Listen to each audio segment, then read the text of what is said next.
Well, so if you're a fan of action comedies and you're looking for something new to watch, you should check out that new Beverly Hills Cop movie. I thought the movie was great. But I was actually really excited when I found out they were even making another film because I wasn't even sure if it was ever going to happen because part 3 came out in 1994. So it's literally been like 30 years since the last Beverly Hills Cop film. So they brought back most of the original characters and they also introduced some new characters for this film too. All of the main characters are a lot older now, but in many ways they're still the same.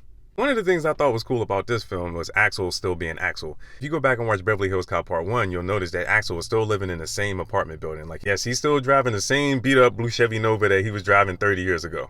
Now, the plot to the film is pretty straightforward. We found out in this film that Axel has a daughter named Jane. Jane lives in California and she's an attorney. She's working on a case.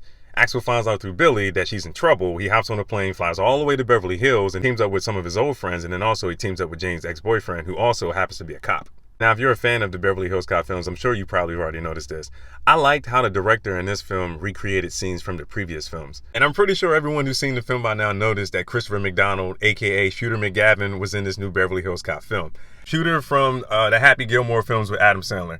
So I thought it was cool that he did a cameo in this movie. I thought that was really funny. And I'm happy I found this image online because I planned on talking about both of these guys. On your right, you have Jay Farrell. On the left is Affion Crockett. First of all, I didn't even know that Affion Crockett was going to do a cameo in this film, and I thought it was cool that he was a valet. But in Beverly Hills Cop Part 2, Chris Rock was the valet.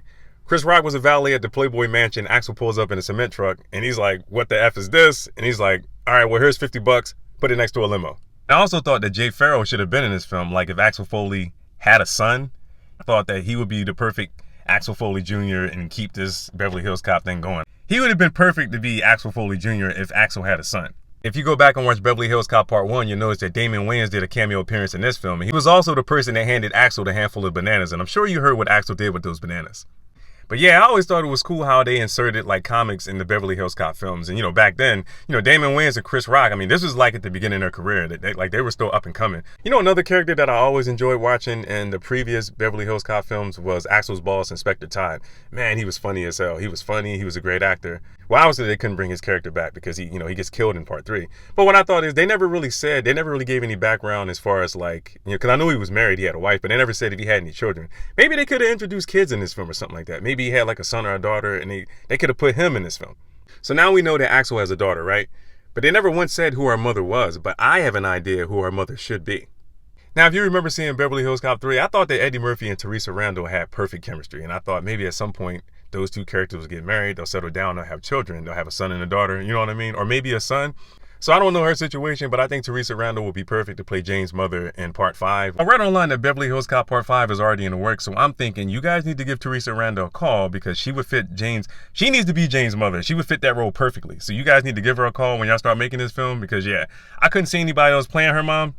And I think that would be a good look. So overall, I really liked this movie. I thought it was a great film, and I could watch it over and over again because I enjoyed it that much. I really enjoyed this film a lot. There was only one thing that I hated about this movie, just one.